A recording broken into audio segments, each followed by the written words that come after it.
Chapter 2. Selling in haste and repenting at leisure.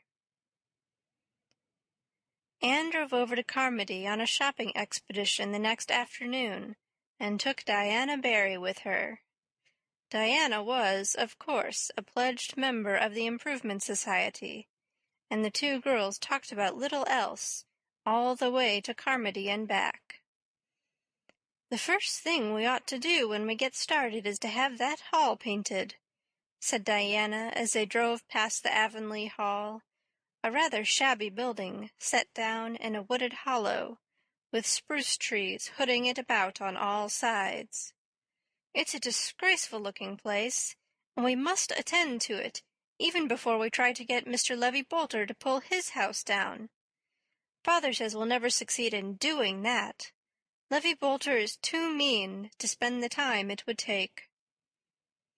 "Perhaps he'll let the boys take it down if they promise to haul the boards and split them up for him for kindling wood," said Anne hopefully. "We must do our best and be content to go slowly at first. We can't expect to improve everything all at once. We'll have to educate public sentiment first, of course."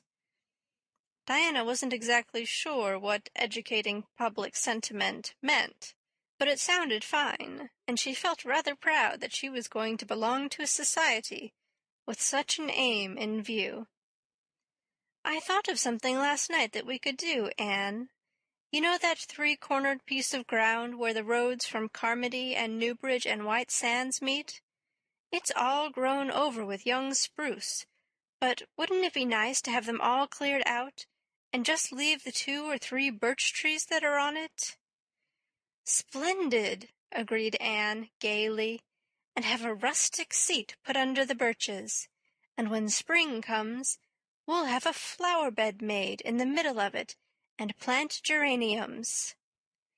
"Yes, only we'll have to devise some way of getting old Mrs. Hiram Sloane to keep her cow off the road, or she'll eat our geraniums up," laughed Diana. "I begin to see what you mean by educating public sentiment, Anne. There's the old Boulter house now. Did you ever see such a rookery? And perched right close to the road, too. An old house with its windows gone always makes me think of something dead with its eyes picked out." "I think an old deserted house is such a sad sight," said Anne dreamily. "It always seems to me to be thinking about its past and mourning for its old-time joys. Marilla says that a large family was raised in that old house long ago, and that it was a real pretty place, with a lovely garden and roses climbing all over it. It was full of little children and laughter and songs. And now it is empty, and nothing ever wanders through it but the wind. How lonely and sorrowful it must feel. Perhaps they all come back on moonlit nights, the ghosts of the little children of long ago, and the roses and the songs, and for a little while the old house can dream it is young and joyous again." Diana shook her head. "I never imagine things like that about places now, Anne. Don't you remember how cross Mother and Marilla were when we imagined ghosts into the haunted wood? To this day I can't go through that bush comfortably after dark, and if I began imagining such things about the old Boulter house, I'd be frightened to pass it, too. Besides, those children aren't dead. They're all grown up and doing well, and one of them is a butcher, and flowers and songs couldn't have ghosts anyhow." Anne smothered a little smile. She loved Diana dearly, and had always been good comrades, but she had long ago learned that when she wandered into the realm of fancy, she must go alone. The way to it was by an enchanted path where not even her dearest might follow her. A thunder-shower came up while the girls were at Carmody. It did not last long, however, and the drive home, through lanes where the raindrops sparkled on the boughs, and little leafy valleys where the drenched ferns gave out spicy odors, was delightful. But just as they turned into the Cuthbert Lane, Anne saw something that spoiled the beauty of the landscape for her. Before them, on the right, extended Mr. Harrison's broad, gray-green field of late oats, wet and luxuriant, and there, standing squarely in the middle of it, up to her sleek sides in the lush growth, and blinking at them calmly over the intervening tassels, was a Jersey cow. Anne dropped the reins and stood up with a tightening of the lips that boded no good to the predatory quadruped. Not a word, said she, but she climbed nimbly down over the wheels and whisked across the fence before Diana understood what had happened. "Anne, come back!" shrieked the latter as soon as she found her voice. "You'll ruin your dress in that wet grain. Ruin it! Oh, she doesn't hear me. Well, she'll never get that cow out by herself. I must go and help her, of course." Anne was charging through the grain like a mad thing. Diana hopped briskly down, tied the horse securely to a post, turned the skirt of her pretty gingham dress over her shoulders, mounted the fence, and started in pursuit of her frantic friend. She could run faster than Anne, who was hampered by her clinging and drenched skirt, and soon overtook her. Behind them they left a trail that would break Mr. Harrison's heart when he should see it. "Anne, for mercy's sake, stop!" panted poor Diana. "I'm right out of breath, and you are wet to the skin." "I must get that cow out before Mr. Harrison sees her," gasped Anne. "I don't care if I'm drowned, if we can only do that." But the Jersey cow appeared to see no good reason for being hustled out of her luscious browsing ground. No sooner had the two breathless girls got near her than she turned and bolted squarely for the opposite corner of the field. "Head her off!" screamed Anne. "Run, Diana, run!" Diana did run. Anne tried to, and the wicked Jersey went around the field as if she were possessed. Privately, Diana thought she was. It was fully 10 minutes before they headed her off, and drove her through the corner gap into the Cuthbert Lane. There is no denying that Anne was in anything but an angelic temper at that precise moment, nor did it soothe her in the least to behold a buggy halted just outside the lane, wherein sat Mr. Shearer of Carmody and his son, both of whom wore a broad smile. "I guess you'd better have sold me that cow when I wanted to buy her last week, Anne," chuckled Mr. Shearer. "I'll sell her to you now if you want her," said her flushed and disheveled owner. "You may have her this very minute." "Done. I'll give you 20 for her as I offered before, and Jim here can drive her right over to Carmody. She'll go to town with the rest of the shipment this evening. Mr. Reed of Brighton wants a Jersey cow." 5 minutes later Jim Shearer and the Jersey cow were marching up the road, and impulsive Anne was driving along the Green Gables lane with her $20. "What will Marilla say?" asked Diana. "Oh, she won't care. Dolly was my own cow, and it isn't likely she'd bring more than $20 at the auction. But, oh dear, if Mr. Harrison sees that grain, he will know she has been in again, and after my giving him my word of honor that I'd never let it happen.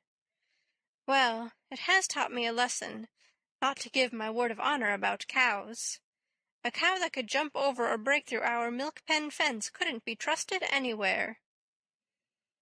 Marilla had gone down to Mrs. Lynde's, and when she returned, knew all about Dolly's sale and transfer, for Mrs. Lynde had seen most of the transaction from her window, and guessed the rest. "I suppose it's just as well she's gone, though you do things in a dreadful headlong fashion, Anne. I don't see how she got out of the pen, though. She must have broken some of the boards off." "I didn't think of looking," said Anne, "but I'll go and see now. Martin has never come back yet. Perhaps some more of his aunts have died. I think it's something like Mr. Peter Sloane and the octogenarians. The other evening, Mrs. Sloane was reading a newspaper, and she said to Mr. Sloane, 'I see here that another octogenarian has just died.' 'What is an octogenarian, Peter?' And Mr. Sloane said he didn't know, but they must be very sickly creatures, for you never heard tell of them but they were dying. That's the way with Martin's aunts." "Martin's just like all the rest of those French," said Marilla in disgust. "Can't depend on them for a day." Marilla was looking over Anne's Carmody purchases when she heard a shrill shriek in the barnyard. A minute later Anne dashed into the kitchen, wringing her hands. "Anne Shirley, what's the matter now?" "Oh, Marilla, whatever shall I do? This is terrible, and it's all my fault. Oh, will I ever learn to stop and reflect a little before doing reckless things? Mrs. Lynde always told me I would do something dreadful some day, and now I've done it. Anne, you are the most exasperating girl. What is it you've done?" "Sold Mr. Harrison's Jersey cow, the one he bought from Mr. Bell, to Mr. Shearer.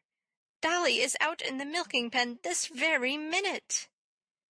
"Anne Shirley, are you dreaming?" "I only wish I were. There's no dream about it, though it's very like a nightmare. And Mr. Harrison's cow is in Charlottetown by this time. Oh, Marilla, I thought I'd finished getting into scrapes, and here I am, in the very worst one I ever was in my life. What can I do?" "Do? There's nothing to do, child, except go and see Mr. Harrison about it. We can offer him our Jersey in exchange if he doesn't want to take the money. She is just as good as his." "I'm sure he'll be awfully cross and disagreeable about it, though," moaned Anne.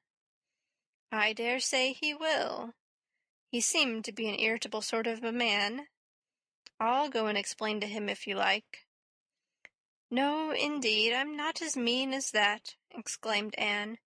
"This is all my fault, and I'm certainly not going to let you take my punishment.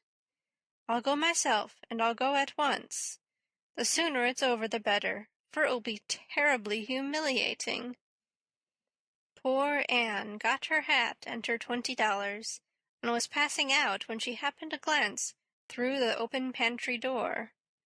On the table reposed a nut cake, which she had baked that morning, a particularly toothsome concoction, iced with pink icing and adorned with walnuts. Anne had intended it for Friday evening, when the youth of Avonlea were to meet at Green Gables to organize the Improvement Society. But what were they compared to the justly offended Mr. Harrison? Anne thought that cake ought to soften the heart of any man, especially one who had to do his own cooking, and she promptly popped it into a box. She would take it to Mr. Harrison as a peace offering. "That is, if he gives me a chance to say anything at all," she thought ruefully as she climbed the lane fence and started on a shortcut across the fields, golden in the light of the dreamy August evening.